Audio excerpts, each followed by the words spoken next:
अङ्गं हरेः पुलकभूषणमाश्रयन्ती भृङ्गाङ्गनेव मुकुलाभरणं तमालम्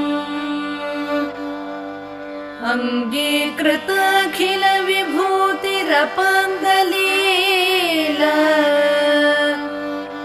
माङ्गल्यदास्तु मम मङ्गलदेवतायाः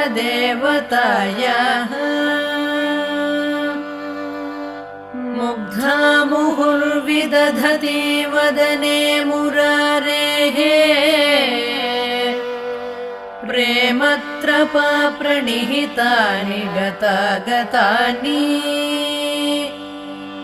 मालादृशोर्मधुकरीव महोत्पलेया